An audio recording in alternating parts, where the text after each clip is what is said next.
علی بھائی، آج کا پہلا سوال ہے، بنی اسرائیل کی ہسٹری میں سامری جادوگر کا کیا رول تھا؟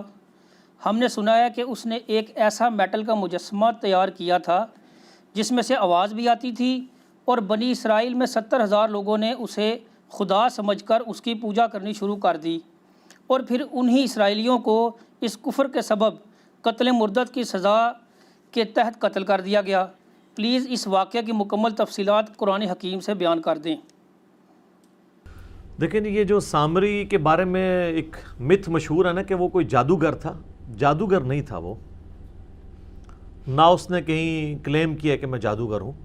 ایک شعبدہ باز تھا وہ، جس نے سیدنا موسیٰ علیہ نبینا وعلیہ الصلاۃ والسلام کے کوہ طور پہ جانے کے بعد ان کی امت کو، ظاہر ہے کہ وہ آپ علیہ السلام کے صحابہ کرام ہی تھے، فتنے میں مبتلا کر دیا، اس حال میں کہ ان کے اپنے چھوٹے بھائی، بلکہ بڑے بھائی، منصب نبوت کے اعتبار سے چھوٹے تھے، عمر میں ان سے بڑے تھے، سیدنا ہارون علی نبینا وعلیہ الصلاۃ والسلام، وہ بھی ان میں موجود تھے۔ اس کے باوجود اس نے اس قسم کا فتنہ ان میں ڈالا کہ وہ قوم بنی اسرائیل جو ہے وہ اس فتنے کے اندر مبتلا ہو گئی۔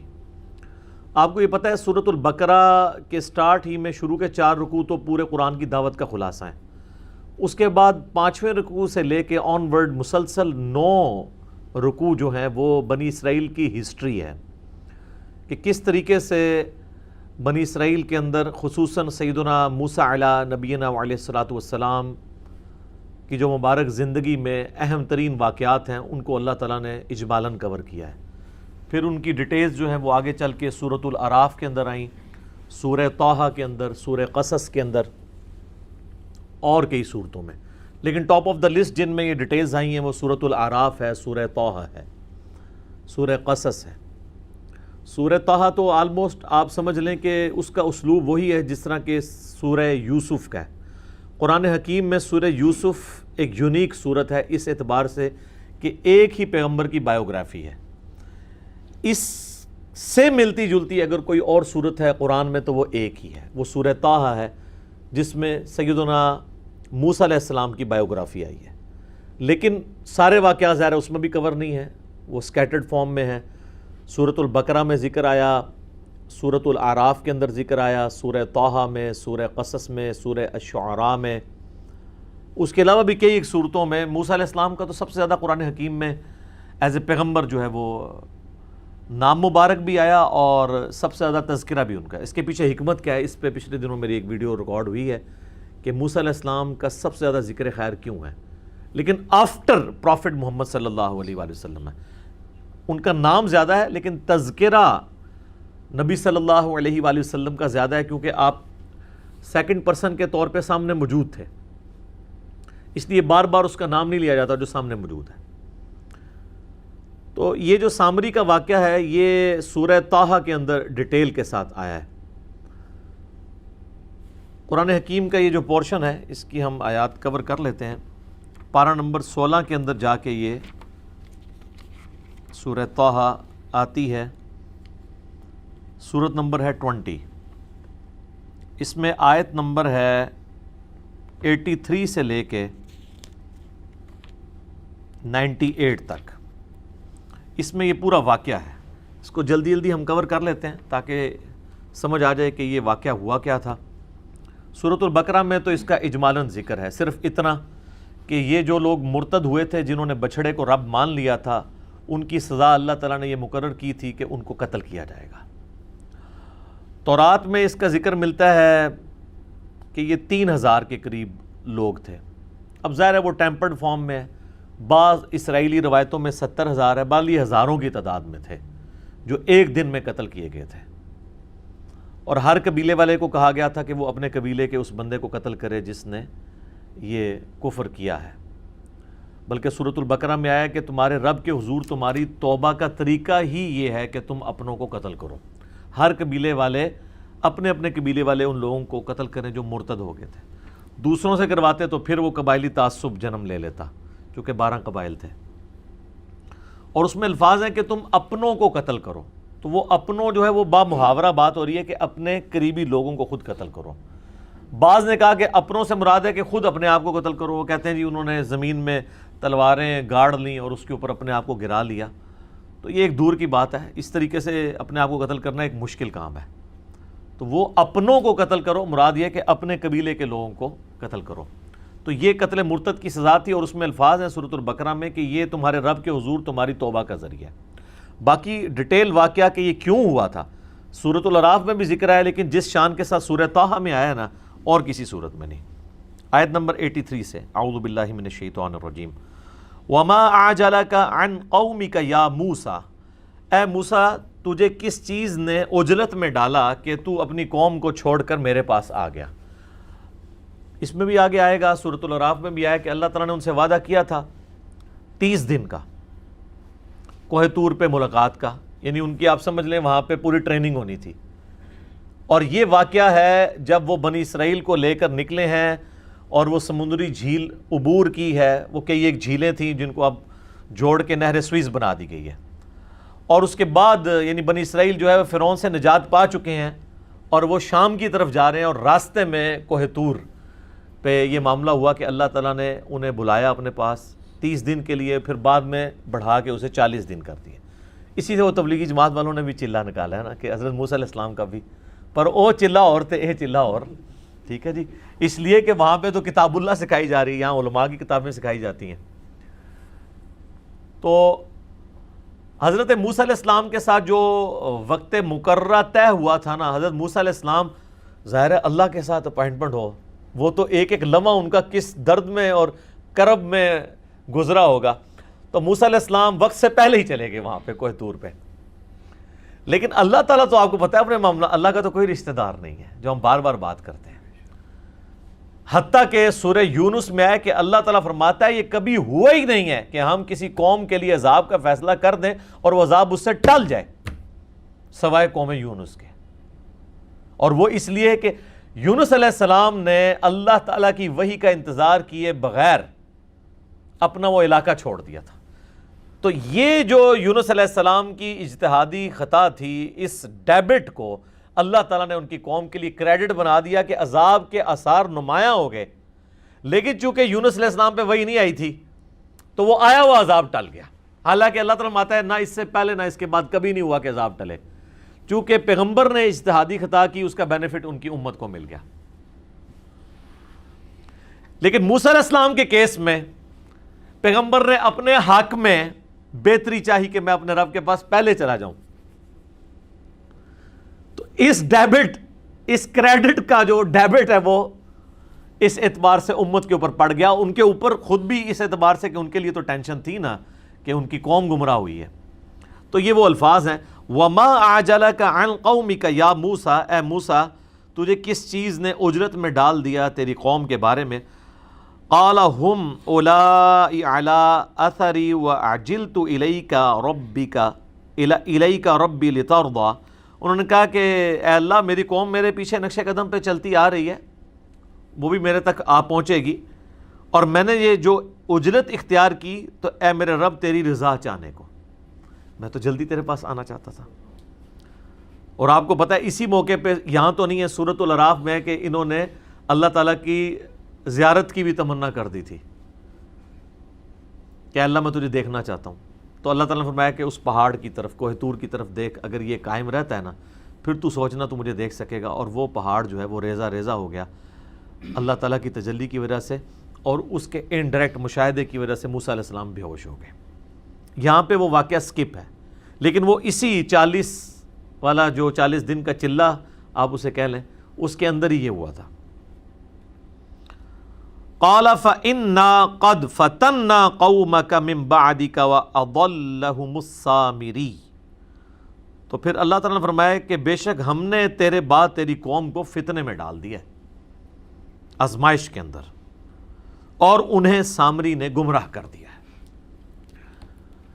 اب ظاہر ہے گمراہ تو سامری نے کیا ہے، اور اللہ تعالیٰ کہہ رہے ہیں میں نے فتنے میں ڈال دیا۔ اس طرح کی جتنی قرآن پاک میں آیات ہیں نا جن کے اندر آیا کہ اللہ تعالیٰ گمراہ کر دیتا ہے، اس سے مراد یہ ہے کہ وہ لوگ خود گمراہی کمانا چاہتے ہیں تو اللہ تعالیٰ کی ڈیوائن مور ان کے اوپر لگتی ہے۔ اللہ نے تو آزمانا ہے انسان کو، وَلَنَبْلُوَنَّكُمْ بِشَيْءٍ مِّنَ الْخَوْفِ وَالْجُوعِ وَنَقْصٍ مِّنَ الْأَمْوَالِ وَالْأَنفُسِ وَالثَّمَرَاتِ۔ ہر طریقے سے اللہ تعالیٰ نے آزمانا ہے۔ تو ذریعہ کوئی بھی بن جاتا ہے، شیطان بھی ایک ذریعہ بنا ہوا ہے آزمائش کا۔ تو ان آیات کا مقصد یہ ہوتا ہے کہ اس سے یہ رزلٹ نکالنا چاہیے کہ اللہ تعالیٰ چاہتا تو اس فتنے کو ٹال بھی سکتا تھا، لیکن اللہ نے اس فتنے کو آزمائش بنا دیا، ورنہ زبردستی تو کوئی اس طریقے سے نہیں کر سکتا، نہ اللہ زبردستی کرتا۔ یعنی اگر اللہ تعالیٰ زبردستی کرنا چاہتا تو اس فتنے سے قوم کو ٹال سکتا تھا، لیکن ان کے لیے ایک آزمائش بن گئی۔ فرجع موسیٰ الی قومہ غضبان آسفا، پس موسیٰ علیہ السلام لوٹے اپنی قوم کی طرف غصے کی حالت میں اور غم کی حالت میں، غضب کی حالت میں۔ اچھا، اس سے یہ پتہ چل رہا ہے کہ وہ 40 دن کا جو ان کی اللہ کے ہاں صحبت تھی نا، اس کے اینڈ پہ اللہ تعالیٰ نے ان کو یہ بات بتائی ہے، ورنہ تو وہ 40 دن بھی ان کے بیچارے کے ٹینشن میں گزرتے، کس طرح وہ 40 دن گزارتے تو فوراً واپس ہی آتے گئے۔ یہ اینڈ پہ یہ بات کی ہے، کیونکہ اس کے ساتھ ہی ذکر ہے کہ وہ فوراً پلٹے، تو ظاہر ہے کہ وہ 40 دن گزارنے کے بعد پلٹے۔ قال یا قوم الم یعدکم ربکم وعدا حسنا، انہوں نے کہا میری قوم کیا تمہارے رب نے تم سے اچھا وعدہ نہیں کیا ہوا تھا؟ یعنی جو توحید کی بدولت ہمیشہ کی کامیابیاں تمہاری مقدر ہونے والی ہیں، کیا تم نے ان وعدوں کو جھوٹا سمجھ لیا کہ تم نے اتنی گری ہوئی حرکت کی کہ ایک بچھڑے کی عبادت شروع کر دی، اور وہ بھی میٹل کا بنا ہوا؟ افطال علیکم العہد ام اردتم ان یحل علیکم غضب من ربکم فاخلفتم موعدی، کیا تم پہ میرے جانے کے بعد اتنا لمبا عرصہ گزر گیا تھا کہ تم وہ عہد توڑ بیٹھے؟ میں کوئی ہزاروں سال کے لیے تو نہیں چلا گیا تھا، 40 دن کے لیے گیا ہوں، 40 دن میں تم نے پیچھے سے یہ معاملہ کر دیا، اور کوئی عام لوگ نہیں ہے، صحابہ ہیں، پیغمبر کی صحبت کی ہوئی ہے، اور ایک پیغمبر بھی بیچ میں موجود ہے، ہارون علیہ السلام۔ یا تم نے ارادہ کیا کہ تم خود اللہ کا عذاب اپنے اوپر حلال کر لو، اللہ کا غضب، اور تم نے میرے ساتھ جو وعدہ کیا تھا اس کی تم نے مخالفت کر دی۔ قالوا ما اخلفنا موعدک بملکنا ولکننا حملنا اوزارا من زینۃ القوم فقذفناها فکذلک القی السامری، وہ کہنے لگے کہ ہم نے کوئی آپ کے ساتھ وعدے کی مخالفت نہیں کی، بلکہ ہوا یہ کہ ہمارے پاس جو قوم کے زیورات ہم نے ان کا وزن اٹھایا ہوا تھا، ظاہر ایک لمبا پیریڈ ان کو سفر کرنا پڑ رہا ہے ریگستان میں، اور انہوں نے اپنی قوم کے جو زیورات اٹھائے ہوئے تھے، عورتوں نے بھی پوری زیورات میں لدی ہوئی تھی، تو وہ انہوں نے ارادہ کیا ہوگا کہ اسے ایک جگہ جمع کر دیا جائے تاکہ ایک ہی اونٹ پہ اسے رکھا جائے اور پگھلا کے اسے جمع کر کے ایک جگہ کمبائنڈ فارم میں آ جائے، اور بعد میں جس کا جتنا سونا اور چاندی ہے اتنا اسے توڑ کے دے دیا جائے گا۔ تو انہوں نے کہا ہم نے یہ جمع کیا اور وہ سامری کے پاس ڈال دیا، تو اس نے سامری نے پھر کام ڈال دیا اس کے ساتھ، اس نے آگ میں اسے ڈالا۔ فَأَخْرَجَ لَهُمْ عِجْلًا جَسَدًا لَهُ خُوَارٌ فَقَالُوا هَذَا إِلَٰهُكُمْ وَإِلَٰهُ مُوسَىٰ فَنَسِيَ، بولے اعوذ باللہ تعالیٰ۔ اس نے جو ہے وہ آگ میں ڈالا اور اس میں سے ایک چھوٹا سا میٹل کا بچھڑا بنا کے، جس طرح گائے کا بچہ ہے وہ نکالا، جس میں سے آواز بھی نکلتی تھی۔ یعنی یہ بیسیکلی تو پیچھے سے یہ بھی مصر کا رہنے والا تھا، اور جس طرح بانسری ہے آپ کو پتہ ہے کھوکھلی ہوتی ہے، اس میں ذرا سی ہوا چلے تو آواز نکل جاتی ہے، وہ آپ آواز خود منہ سے نکال رہے ہوتے ہیں، تو اگر تیز ہوا چلے اور اس طرح کے اس کا ڈیزائننگ کی جائے تو اس میں سے بھی آواز نکلتی تھی۔ باتیں نہیں کرتا تھا وہ، بس سائیں سائیں کی آواز آتی تھی، اور وہ کہنے لگا کہ یہ ہے تمہارا الہ، اور موسیٰ کا الہ موسیٰ تو بھول گیا ہے۔ استغفر اللہ۔ افلا یرون الا یرجع الیہم قولا ولا یملک لہم ضرا ولا نفعا، اللہ تعالیٰ فرماتا ہے کہ انہوں نے اتنی بھی عقل نہیں استعمال کی کہ یہ ان سے باتیں تو کرتا ہی نہیں ہے، خالی آواز ہی نکل رہی ہے۔ ویسے میں کہتا ہوں کہ موسیٰ علیہ السلام کے ساتھی اس زمانے میں ہوتے ہیں تو انہوں نے ہزاروں کے حساب سے الہ بنا لینے تھے۔ آج تو کمپیوٹر کا دور ہے، موبائل کا دور ہے، گھر گھر ٹی وی لگے ہوئے ہیں، جو مرضی کرا لو، روبوٹاں نو ویکھ کے تو ویسے ہی سجدے ڈگ پینا سی، ٹھیک ہے۔ وہ روبوٹ تو آرٹیفیشل انٹیلیجنس کے ساتھ بھی ہیں، وہ بول بھی سکتے ہیں، یہ فرق ہے جناب۔ تو یہ کوئی اس کو صحابہ کی توہین نہ سمجھے، لوگوں کے دماغ میں فوراً کیڑا آنا شروع ہو جاتا ہے کہ موسیٰ علیہ السلام کے صحابہ کی توہین کر دی تو یہ اللہ نے توہین کی ہوئی ہے، یا نعوذ باللہ یہ واقعات اس لیے بیان کیے ہیں کہ ان کو بیان کرنا ہی حرام ہے، یا توہین مذہب کا الزام لگ جائے گا. یہ ساری کی ساری چیزیں اس لیے ہیں کہ تاکہ عبرت پکڑی جائے. تو اللہ تعالیٰ ماتا ہے انہوں نے یہ بھی نہیں دیکھا کہ وہ ان کے نفع نقصان کا مالک بھی نہیں ہے, نہ ان کے ساتھ وہ کلام کر سکتا ہے. وَلَقَدْ قَالَ لَهُمْ هَارُونُ مِنْ قَبْلُ, اور حضرت موسیٰ علیہ السلام کے آنے سے پہلے ہی ہارون علیہ السلام بھی ان پہ کوشش کر چکے تھے. انہوں نے اپنی قوم سے کہا یا قومی انما فتنتم بہ, اے میری قوم اللہ نے تمہیں اس کے ذریعے آزمایا ہے. اب اس میں چیز بھی کوئی ایسی نہیں تھی لیکن بس وہ آزمائش میں پڑ گئے. وَإِنَّ رَبَّكُمُ الرَّحْمَنُ فَاتَّبِعُونِي وَأَطِيعُوا أَمْرِي, تمہارا رب تو وہ رحمان ہے پس میری اتباع کرو اور میرے حکم کی جو ہے وہ میرے تابع فرمان بن جاؤ. تو ہارون علیہ السلام کی بات انہوں نے نہیں سنی. یعنی ہارون علیہ السلام کو تو پتہ تھا کہ یہ آزمائش ہے, لیکن دو گروہ بن گئے, دو پارٹیاں بن گئی. قالوا لن نبرح علیہ عاکفین حتی یرجع الینا موسیٰ, انہوں نے کہا کہ ہم اس وقت تک اس بت پہ, اس بچھڑے کے اوپر اعتکاف کر کے دھیان رکھ کے بیٹھے رہیں گے یہاں تک کہ موسیٰ علیہ السلام آ کے ہمیں خود نہ منع کریں. جیسے یہاں بھی کئی لوگوں کو کہتے ہیں نا یار داڑھی رکھ لو, چھوٹی چھوٹی داڑھی رکھ لو. وہ کہتا ہے جی نبی علیہ السلام خود آ کے خواب میں اشارہ فرمائے تو میں انشاءاللہ میری نیت ہے. تو میں کہتا ہوں نبی علیہ السلام تو 1400 سال پہلے دس گئے ہیں کہ عورتوں کی مخالفت کرنی ہے آپ نے, کم از کم اتنی داڑھی رکھیں کہ یہ شیو آپ کی ختم ہو جائے تو آپ بس گناہ سے آزاد ہیں. تو کہتے ہیں نہیں موسیٰ علیہ السلام آئیں گے وہ ہمیں کہیں تو قال یا ہارون ما منعک اذ رأیتم ضلوا. اب موسیٰ علیہ السلام نے تو انہوں پتہ ہے پھر غصہ جلال, انہوں نے کہا پہلے تو میں ذرا اپنے بھرا نوں پوچھا کہ میں تیری ڈیوٹی لا کے گیا سا, تو کیا کیتا ہے؟ اے ہارون تجھے کس چیز نے منع کیا کہ تو اپنی قوم کو اس طرح گمراہ ہوتے ہوئے دیکھتا رہا؟ اللہ تتبعن, کہ تو میرے پیچھے ہی آ جاتا مجھے بتانے کے لیے کہ تواڈے ساتھیوں نے پیچھے کم پاتا ہے. افعصیت امری, کیا تو نے میرے حکم کی نافرمانی کی؟ قال یا ابن ام لا تأخذ بلحیتی ولا برأسی, انہوں نے کہا اے میرے ماں جائے, یعنی ایک محاورتاً بات کہ ہم دونوں کی ماں ایک ہے, یعنی ہم سگے بھائی ہیں آپس میں, مت کھینچ میری داڑھی اور میرے سر کے بالوں کو. یعنی موسیٰ علیہ السلام نے صرف آپ کو بتایا ان کا تو جلال تھا, صرف کہنے پہ نہیں ہے, انہوں نے ان کو سر کے بالوں سے, زلفوں سے اور داڑھی سے پکڑ کے نا خوب جھنجھوڑا. اچھا اس سے مٹھی داڑھی بھی ثابت ہو جاتی ہے کیونکہ چھوٹی داڑھی سے پکڑی نہیں جاتی. تو انبیاء کرام کی تو مٹھی ہوتی تھی لیکن چھوٹی بھی کوئی رکھ لیتا تو داڑھی کے حکم میں وہ شامل ہے. افضل یہ ہے کہ مٹھی رکھے. تو اے میرے بھائی میری داڑھی اور سر کے بالوں کو چھوڑ دے. انی خشیت ان تقول فرقت بین بنی اسرائیل ولم ترقب قولی.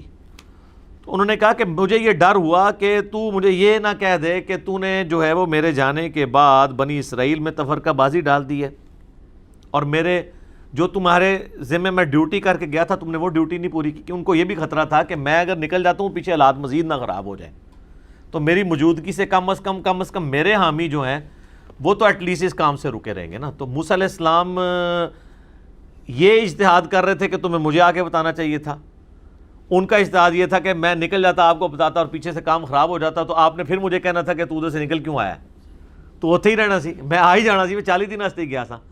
تو اچھا اس سے یہ بات پتہ چلی کہ اجتہادی معاملات میں پیغمبروں میں بھی اختلاف ہو سکتا ہے.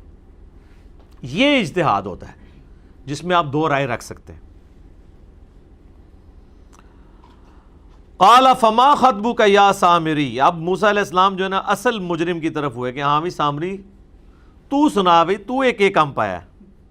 قال بصرت بما لم یبصروا به فقبضت قبضة من اثر الرسول. وہ کہنے لگا کہ میں نے ایک ایسا منظر دیکھ لیا تھا جو باقی لوگوں نے نہیں دیکھا,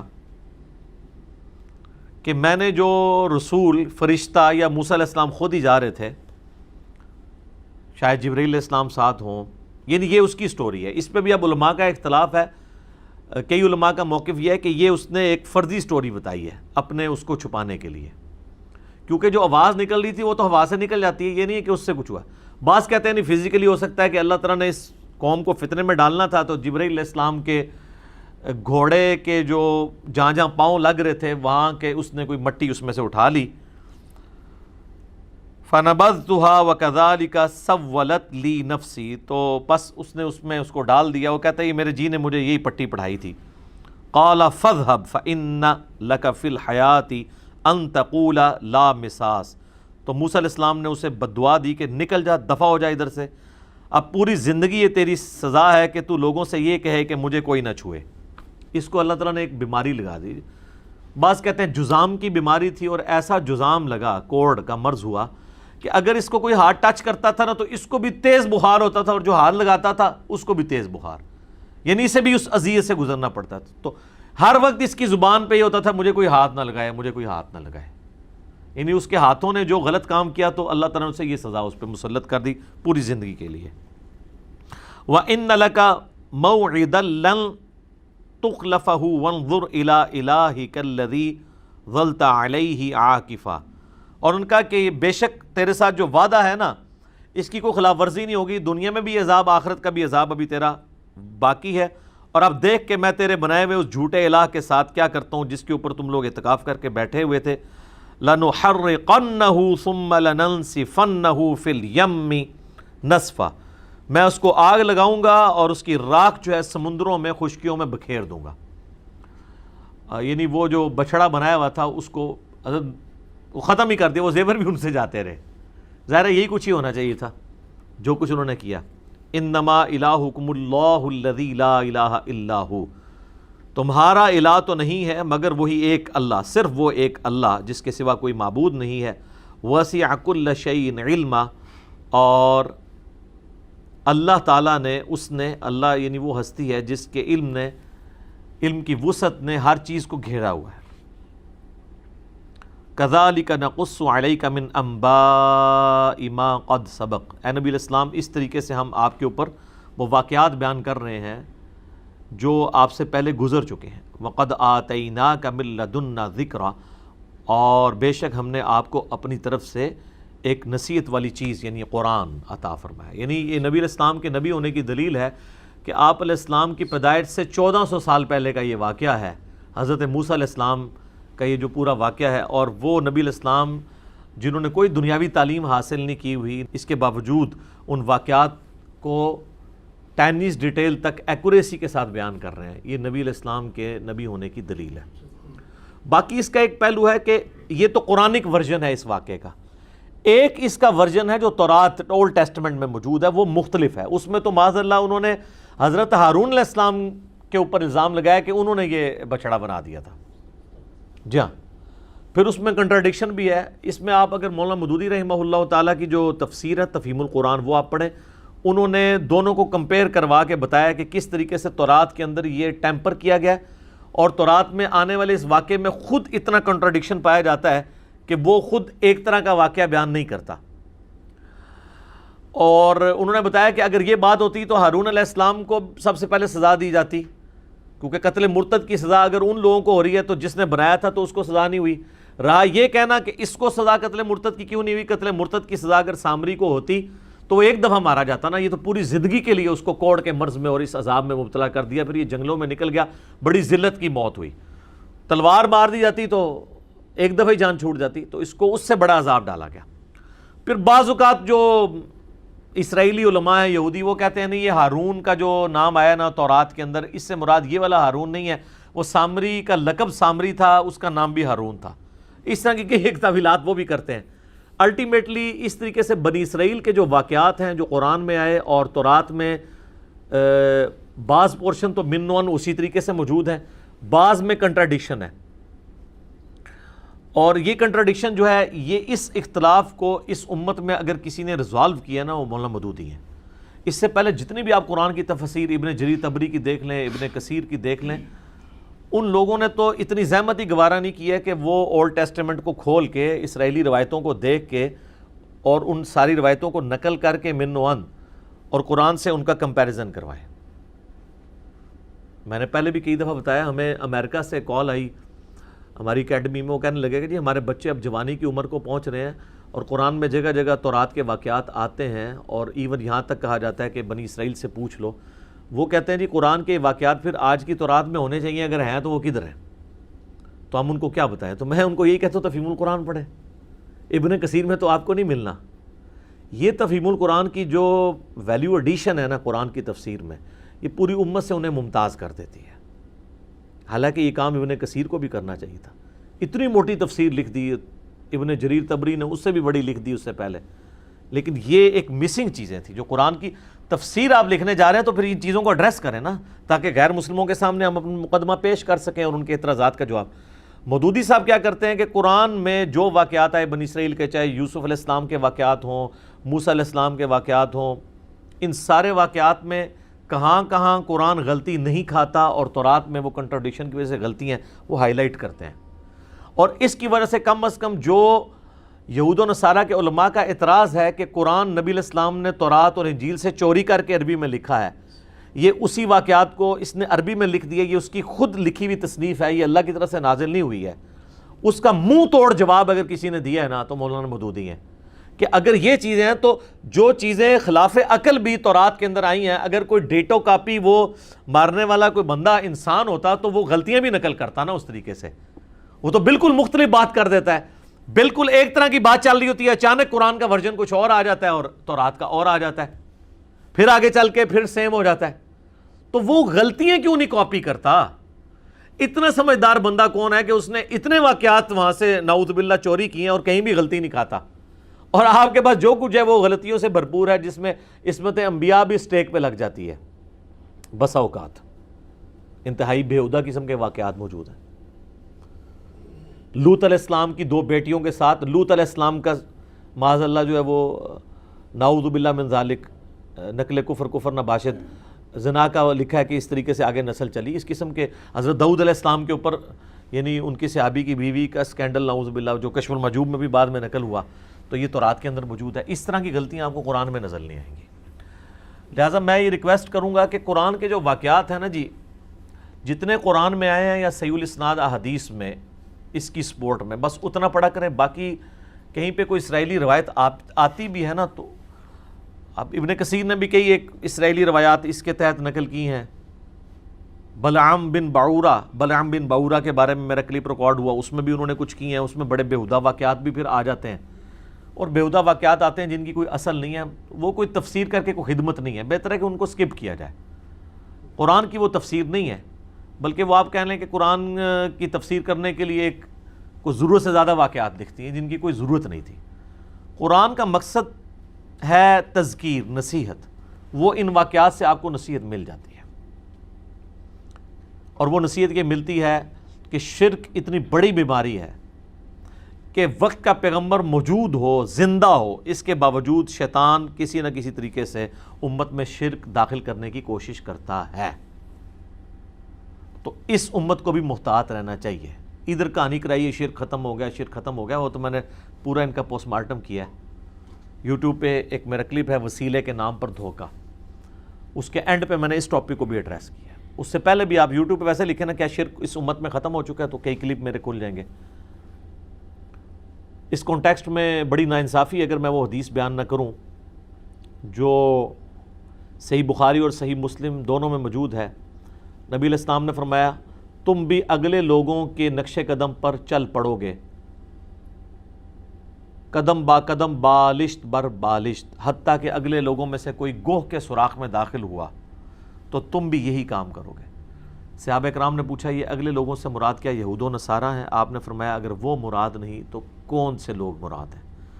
مراد یہ کہ یہود و نصارہ کی خرابیاں جو تھیں وہ اس امت میں بھی آئیں گی۔ ظاہر ہے بیسک ہیومن انسٹنکٹ تو وہی ہے، اس وقت بھی سیکس پوٹنٹ جذبہ تھا، آج بھی، اس وقت بھی دنیا کی حکمرانی ایک انسان کی بہت بڑی ول ہوتی تھی، آج بھی ہے۔ اسی لیے دیکھیں الہامی کتابیں کبھی پرانی نہیں ہوتی ہیں، کیونکہ الہامی کتابیں انسانی نفسیات کے ساتھ ڈیل کرتی ہیں۔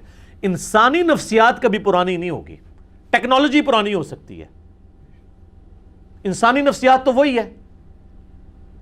ماں باپ کا رشتہ آج سے 10,000 سال پہلے بھی تھا، اب بھی ہے۔ میاں بیوی کا رشتہ آج سے 10,000 سال بھی تھا پہلے، آج بھی ہے۔ حکمرانی کی لالچ اور تڑپ آج سے 10,000 سال پہلے بھی تھی، آج بھی موجود ہے۔ سیکس، شہوات، یہ جو فتنہ ہے یہ آج سے 10,000 سال پہلے بھی انسان میں تھا، آج بھی ہے، آئندہ بھی رہے گا۔ الہامی کتابیں کبھی پرانی نہیں ہوتی ہیں، اس لیے ان کو چینج کرنے کی ضرورت نہیں پڑتی، یہ انسانی نفسیات کے ساتھ ڈیل کرتی ہیں۔ تو نبی علیہ السلام فرمایا میری امت بھی وہی کام کرے گی۔ اس میں بعض لوگوں نے دھوکہ دیا کہ جی اس سے مراد یہود و نصارہ کا فیشن ہے، تو میں نے بتایا کہ جامعہ ترمذی میں اس کا شان ارشاد اور وہ موقع موجود ہے جب آپ نے یہ فرمایا تھا۔ جامعہ ترمذی میں حدیث ہے غزوہ حنین کے موقع پر، نبی علیہ السلام کی وفات سے 2-2.5 سال پہلے، فتح مکہ کے بعد 8 ہجری میں یہ ہوئی ہے غزوہ حنین، اسی سال ہوئی ہے۔ صحابہ کرام جب غزوہ حنین کے لیے جا رہے تھے تو راستے میں ایک درخت آیا جسے ذات انواد کہا جاتا تھا۔ مشرکین عرب جنگوں میں فتح پانے کے لیے اپنا اسلحہ برکت کے لیے وہاں لٹکاتے تھے، جس طرح آج درباروں کے اوپر آپ لوگ بھی جا کے ٹاکیاں لٹکاتے ہیں، سیم وہی انالوجی۔ تو صحابہ نے کہا یا رسول اللہ آپ ہمارے لیے بھی کوئی اس طرح کا درخت مقرر کر دیں، برکت ہم اس سے حاصل کریں۔ آپ نے کہا سبحان اللہ۔ یہ جب نبی علیہ السلام اس طرح کے موقع فرماتے تھے یہ آپ کے جلال کا اظہار ہوتا، اللہ پاک ہے، کیا شرکیہ بات ہے، یہ محذوف ہے، سبحان اللہ عما یشرکون، یہ بریکٹ میں ہے۔ آج تو تم نے وہی بات کر دی جو موسیٰ علیہ السلام کے ماننے والوں نے کی تھی، کہ جب وہ ایک جگہ سے گزرے اور انہوں نے دیکھا کہ کچھ لوگ بتوں پہ اعتکاف کیے ہوئے بیٹھے ہیں، انہوں نے کہا اے موسیٰ آپ ہمارے لیے بھی ایک بت مقرر کر دیں اللہ کا، اس کے اوپر ہم دھیان کر کے بیٹھ جائیں۔ تو حضرت موسیٰ علیہ السلام نے کہا تھا اے اللہ اس جاہل قوم سے میں تیری پناہ میں آتا ہوں، سورۃ الاعراف آیت نمبر 138۔ اچھا حضرت موسیٰ نے اسی وقت بھانپ لیا تھا یہ جاہل قوم ہے۔ یہ جو اعتکاف والا جو واقعہ ہوا تھا نا کہ انہوں نے ریکویسٹ کی تھی، یہ ان کے بچڑے کو خدا بنانے سے پہلے ہو چکا ہوا تھا واقعہ۔ اس کے بعد جب انہوں نے دال لگا انہوں نے کام پا ہی لیا سامری کے ذریعے۔ تو نبی علیہ السلام نے اس موقع پہ جامعہ ترمذی میں آتا ہے کہ فرمایا کہ تم بھی اگلے لوگوں کے پیچھے چل پڑو گے، یعنی جو شرکیہ عقائد اور مشرکانہ رسومات اگلی قوموں میں تھی اس قوم میں بھی آئیں گی اس امت میں۔ تو سر دیکھ لیں کوئی ایک بات بتائیں جو اگلی قوموں میں تھی اور یہاں پہ موجود نہیں ہے، کوئی ایک چیز بتائیں۔ اگر وہ بتوں کے آگے جھکتے تھے تو آپ کے لوگ بھی قبروں میں جا کے سجدے کر رہے ہیں۔ فزیکلی وہ بت نہیں بنایا لیکن کسی اور فارم میں تو بنا ہی لیے نا، اور ان مزاروں پہ رکھے ہوئے پتھروں کو چاٹتے ہیں۔ اور تو اور آپ کے پرائم منسٹر صاحب کتنے پڑھے لکھے بندے ہیں، وہ فرید الدین گنج شکر کے مزار کے اوپر جا کے ان کی وائف نے انہیں گرا دیا ہے، ایک پڑھے لکھے بندے کو جس نے اسلامک ہسٹری کے اوپر کتاب لکھی ہوئی ہے، جو ہمیں جو ہے وہ لیکچرز کے اندر جو ہے وہ جنگ یرموک اور قادسیہ، رومنز اور پرشین امپائر کی جنگوں کے حوالے دیتے ہیں، اور کہاں پہ بھی اس پہ میری ویڈیو آ گئی تھی۔ تو یہ نیچے تک چیزیں ٹریول کرتی ہیں پھر۔ تو اس واقعے سے آپ نے یہ عبرت حاصل کرنی تھی کہ شرک اتنی خطرناک چیز ہے کہ وہ کسی بھی وقت داخل ہو سکتی ہے، حتیٰ کہ وقت کا پیغمبر بھی موجود ہونا تب بھی یہ داخل ہو سکتی ہے۔ تو سر آج تو پیغمبر موجود نہیں ہے، تو آج بھی داخل ہوگی اور ہوئی بھی نظر بھی آتی ہے۔ اذانیں شروع ہو چکی ہیں، بقیہ کے سوالات انشاءاللہ تعالی اذان کے وقفے کے بعد انشاءاللہ۔